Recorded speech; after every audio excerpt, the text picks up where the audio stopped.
Hello Amlan, hello world.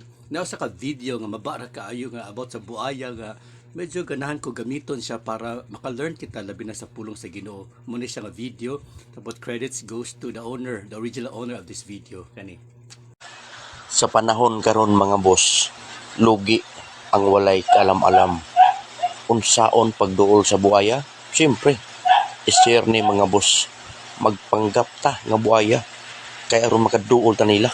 So makatunan nato diya ang kani mabuaya karon labi na gi mura na sila mga gitawag buaya kani mga politicians nga mga corrupt kaayo nga murag panganon ning bisag unsa nila makaon nila ng kaban kwarta sa ato ang bayan basta-basta nila kuhaon imbes sila mo dapat nato sa ligan nga dapat public office is a public trust musalig kita nila pero sila naman uy mangunay mutukob sa kwarta ng bayan gamiton pa nila vote buying tapos pagkatapos mamawi pagud sila inana ba so grabe na jud ang kakurap karon nga nakadaot lang kay kaning mga gitawag nga buaya nga makurap nga politicians sama ang mga tawo mura manon puslag gipalangga sa daghang mga tawo mura bag imbes kuan sila buyagon dapat mo posta or di sila padagong sa elections ang mga tawo mura mag somehow mura bag pareani nagpabuaya-buaya na lang pud para ma-close la sa buaya imbes i-destroy nila ang buaya nga tinuod nagpakabuaya na noon sila para somehow ma-friends sila sa political buaya tapos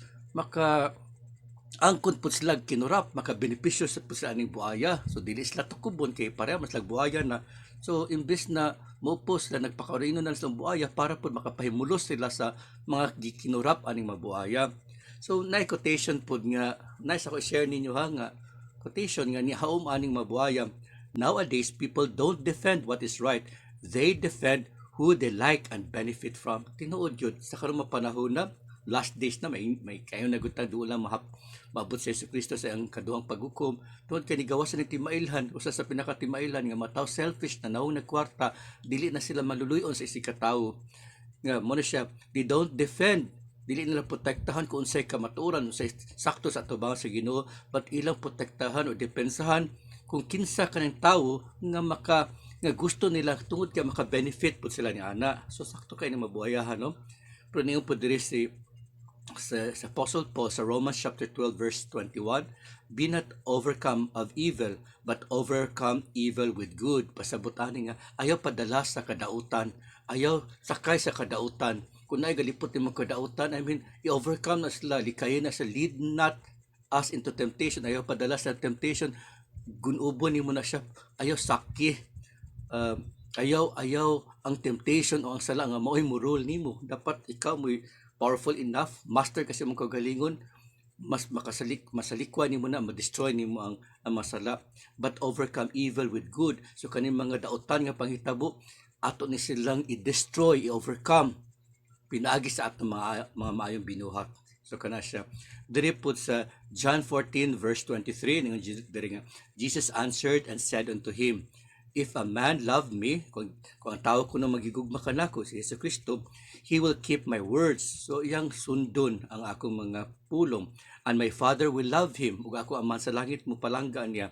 And we will come unto him. So Heavenly Father, si Jesus Christ mo duol nga to kaniya and make our abode with him nga mupuyo kuyog anang ataw nga matarong. Sa kalami sa kinabuhi na balag pobrita, grabe ang mga corruption din mabuhaya galipot nato pero if we hold on to the word of God, faithful ta siya, no less than our Heavenly Father, Jesus Christ, mo bless ka nato, muuban, ug mupuyo pa uban ka nato. Kalami, nga nakahimtam.